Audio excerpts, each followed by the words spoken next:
এখানে কিন্তু চেয়ার আছে।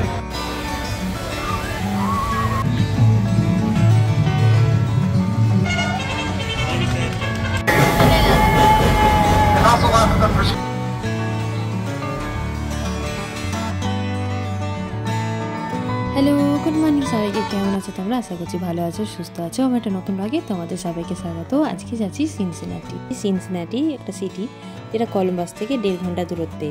আর মাঝখানে আমরা ব্রেকফাস্ট করব, সেই জন্য আমরা হাতে ধরে রাখছি 2 ঘন্টা। আমরা একটু তাড়াতাড়ি বেড়াচ্ছি সকাল সকাল, কারণ সিনসিনাটিতে যেখানটা যাচ্ছি সেখানটায় আমরা অ্যামিউজমেন্ট পার্কে যাচ্ছি, যেটা খুলে যায় 10টা থেকে। আর এই অ্যামিউজমেন্ট পার্কে 2 ধরনের রাইড আছে, একটা ড্রাই রাইড, একটা হচ্ছে তোমার ওয়াটার পার্ক।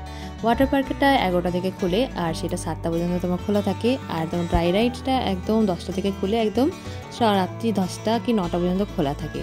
তো এখানে আমাদের টিকিট তোমার পড়েছে পার পার্সন $50 করে, আর গাড়ি রাখার জন্য $30। গাড়ি রাখার জন্য $30টা আমাদের লাগেনি, কারণ আমরা যাবো মনীষদার সঙ্গে একসঙ্গে সবাই মিলে। তার আগে তোমার একটু ব্রেকফাস্ট করে নেবো, জলটা খেয়ে নিয়েছি আগে। সুজের জন্য এখানে চা বসিয়ে দিলাম। আর তারপরে মনে পড়লো যে সানস্ক্রিনটা আগে মাখা দরকার, কারণ তোমার ওয়াটার পার্কে যাচ্ছি, সানস্ক্রিন না মাখিয়ে গেলে তো ভূত হয়ে চলে আসবো। আর তাই জন্য তোমার একটু টাইমও লাগবে সানস্ক্রিন বসার জন্য, তাই জন্য একটু মেখে নিলাম। তারপরে তোমার এখানে চায়ের জল ফুটছে, এবার চায়ের পাতাটা দেবো। তারপরে চায়ের পাতাটা দেওয়ার পর হয়ে যাবে চা। আর দুধটা তো আমি আলাদা করে গরম করে নিই, তারপরে দুধটা পরে মিশাই। এই টাইপের চায়ের স্টাইলটা একটু পরেই শিখেছি। একটা ইউটিউবে দেখেছি যে দুধ চা এইভাবে তৈরি করে খেলে বেশি উপকার পাওয়া যায় নাকি। আগে তো আমি দুধ, চা পাতা আর জল একসঙ্গে মিশিয়ে দিয়ে ফোটাতে দিতাম। এখন বলছে এইভাবে খেলে নাকি দুধ চা বেশি উপকার হয়, তাই জন্য এইভাবে প্রসেস। আর এদিকে চলছে গান। সকাল সকাল গান না চললে হয়? আমি অন্যান্য সময় কাজ করতে করতে গান চালিয়ে দিই আর কাজ করে বেশ ভালো লাগে। তো খাওয়া দাওয়া করে আমরা বেরিয়ে গেছি, মনীষদারা চলে এসেছিলো। আর জানো, আমাদের এরিয়াতে আমরা যেখানে থাকি সেখানে সবচেয়ে কাছে জিনিসটা হচ্ছে এয়ারপোর্ট। এয়ারপোর্টে এত কাছের জন্য আমাদের খুব সুবিধায়, যখন দূরে কোথাও যাই আর বাড়িতে যখন যাই তখন এতটা সুবিধা হয়, তোমার উবেরের ভাড়াটা খুব কম লাগে। আমরা তো তোমার যখন এয়ারপোর্টে যাই তখন উবের করে যাই, নিজের গাড়িতে ওখানটায় রাখা সম্ভব নয় অতদিন, তাই উবেরে করে যাওয়া হয়। উবেরের ভাড়া তখন $15 থেকে $20 নেয়। এটা ডিপেন্ড করে সকাল, রাত্রি আর দিন কখন তুমি নিচ্ছ। তো চলে এসেছি আমরা তোমার কিংস আইল্যান্ডে তোমাদের সঙ্গে গল্প করতে করতে। তো আমরা ফার্স্টে কিংস আইল্যান্ডে ঢুকবো। মাঝখানে কিন্তু আমরা ব্রেকফাস্টের জন্য নামিনি, কারণ কারোরই খুব একটা খাওয়ার ইচ্ছা ছিল না। ভেবেছি ভেতরে গিয়ে যদি খিদে পাই খেয়ে নেবো। আমরা এখন কিংস আইল্যান্ড ঢোকার মুখে। এখানে তোমার পার্কিংয়ের তোমার টিকিটটা চেক করবে, তারপরে আবার ভেতরে গিয়ে লাইন দিয়ে তোমার আমাদের অ্যাডমিশন টিকিটটা দেখাতে হবে। তো ওখানে কেউ একবার লাইন দিতে হবে। তো আমরা এখানটা গাড়িটা রেখে দিলাম। দেখেছো কত গাড়ির ভিড়? বাপরে, প্রচুর গাড়ি এখানটা, মানে শখানেক গাড়ি আছে। তো এখান থেকে তো সকাল থেকে রাইডিং শুরু, তো মানুষজন কত আগে চলে এসেছে আমাদের আগে। এখানটা আমরা তো পার্কিংই পাচ্ছিলাম না, একটু ঘুরে ঘুরে এলাম। যেহেতু শোক সিটি বন্ধ, সেহেতু আমরা যাচ্ছি এখন রাইডিংয়ে। তোমার এরা রাইডিং করবে। আমার খুব একটা রাইডিং করার ইচ্ছা নাই, কিন্তু এরা দুজনে মিলে উস্কাবে আমাকে যে রাইডিং করার জন্য। তো যদি আমি ওদের মধ্যে দেখি যে ঠিকঠাক আছে কোনোটা আমার চড়ার মতো, তখনই চড়বো। টিকিট চেক হওয়ার পর এখানটা আবার তোমার ব্যাগটাকে চেক হচ্ছে।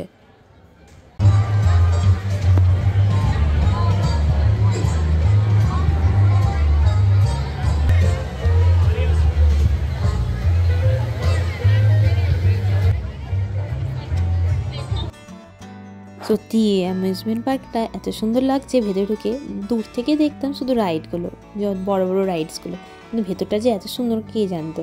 তো আমি 3 বছরের মনে হয় প্রথম এলাম, আর এসে এত সুন্দর লাগছে। সামনেটা ঘুরতে ঘুরতে হঠাৎ করে খিদে পেয়ে গেলো, ঢুকে গেলাম স্টারবাক্সে। অন্যান্য রেস্টুরেন্টে আর চান্স নিলাম না। স্টারবাক্সের খাবারগুলো মনে করো জানাশোনা হয়ে গেছে, তো ওখান থেকে অল্প ব্রেকফাস্ট করে আমরা বেরিয়ে গেলাম। আর সবাই এখনও আছে, ওদের খাওয়া হয়নি। তো আমরা ভাবছি, তখন দেখি যে আশেপাশে কি আছে, কোন রাইডটা খুলেছে।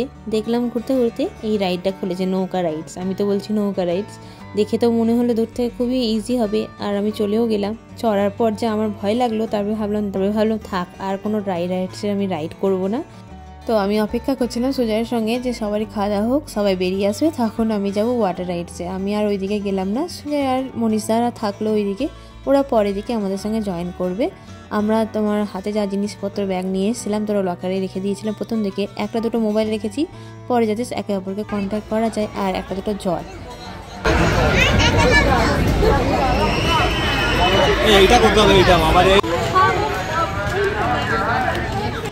একটা রাইড হয়ে গেছে, দেখুন আমরা যাচ্ছি আবার আরো রাইড করতে। এখানে ওয়াটার রাইডের দিকে আছি, আর সোজা গেছে তোমার ড্রাই রাইডের দিকে।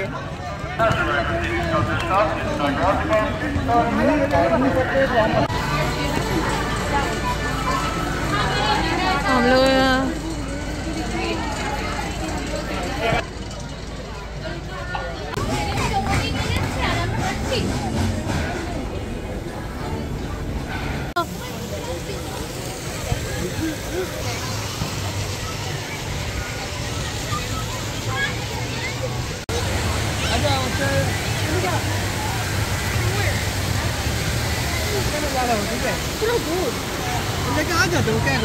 क्यों नहीं ले जा रहे थे?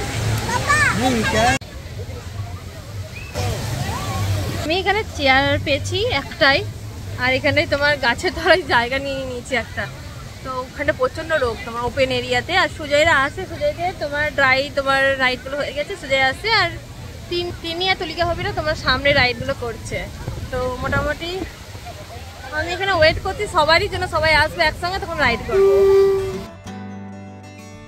আমি তোমার সুজয়ের আশায় ওয়াটার রাইডের জন্য আধা ঘন্টার উপর বসে থাকলাম। তারপর দেখলাম সুজয় এলো। সুজয় তো খুঁজেই পাচ্ছিল না যে আমি কোথায় বসে আছি, ফোন করছিলাম তাও। তো এত বড় জায়গাটা তো ওই জন্য ফোন না থাকলে অসুবিধাই হয়ে যেত। ফোন থাকছিল তাও ওরা একদম আমাদেরকে খুঁজে পাচ্ছিল না। আমি একটা তোমার গাছের তলায় বসেছিলাম তাও দেখতে পাচ্ছিল না। মানে প্রচুর লোক, প্রচুর বড় জায়গা, খুঁজে পাওয়া মুশকিল ছিল ফোন ছাড়া। তাই জন্য একটা দুটো ফোন রাখা হয়েছিল। তারপরে সবাই জোগাড় হতে হতে তোমার আমাদের 2টো বেজে গেল। তো দেখলাম দুপুরে খাওয়ার টাইম হয়ে গেল, দুপুরে খাওয়া দাওয়া করেই নাই তোমার রাইডগুলো করা যাবে। বড়দের ওয়াটার রাইড করা হয়নি, ছোটোদের শুরু হয়ে গেছিলো। তো বড়রা ওয়াটার রাইড করবে খাওয়া দাওয়ার পর। তো আমাদের শুরু হলো এই ওয়াটার রাইড থেকে। আর ওয়াটার রাইড যেহেতু করছি আর ড্রাই রাইড করছি, যাই রাইড করছি, ফোন নিয়ে যাওয়া ওখানে অ্যালাউ নেই। আর ফোন নিয়ে গেলে তোমাদের রিক্সে নিয়ে যাও। আর সেই জন্যই আমি ভয় লাগছিলো যে ফোন নিয়ে গেলে যদি পড়ে যায়। তো ওয়াটার রাইডে আমি নিয়ে গেছিলাম তোমার ব্যাগটা। আর এই ওয়াটার রাইডটা যেহেতু একটু ইজি ছিল সেহেতু আমি তোমার উপর ভিডিও করে যখন রাইড হচ্ছিলো তখন ঢুকিয়ে নিয়েছিলাম। আর লাস্ট যেটা ওয়েভ রাইড করলাম সেটা হচ্ছে এটা তোমার দূর থেকে তোমাদেরকে দেখাচ্ছি। আমাদের রাইড করা হয়ে গেছে আর ওরা তোমার উঠিয়ে দিয়েছে আমাদেরকে, এবার বললো তোমরা বাড়ি যাও। এই ওয়েভ রাইডের মেন অ্যাট্রাকশন ছিল এখানে 6 ফুটের ওপর তোমার গভীরতা, আর তোমার সমুদ্রের মতো ওয়েভ আসবে। তো মিনিটে সেটা আসবে, সেটা একটা অ্যাট্রাকশন। এখানে আমার আধা ঘন্টা কাটলো। এবার আমরা তোমার চেঞ্জ করে বাড়ি থেকে রওনা হব।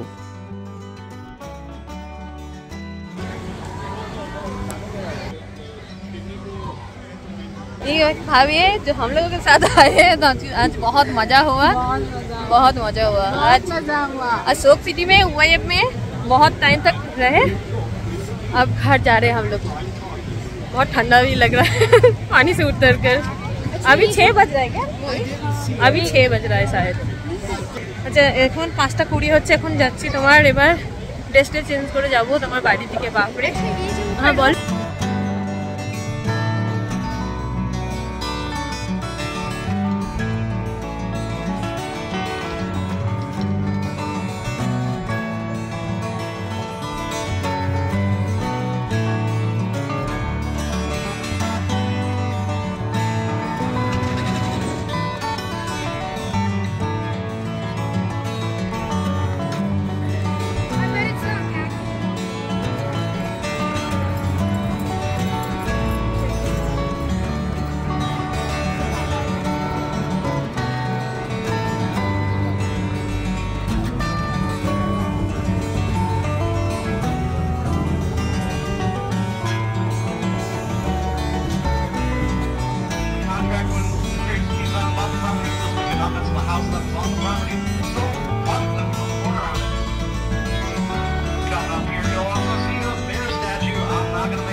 তো আজকের ব্লগটা এখানেই শেষ করছি। তোমাদের ব্লগটা কেমন লাগলো অবশ্যই কমেন্টে জানিও। আজকের মতো টাটা, গুড নাইট, সবাই ভালো থেকো।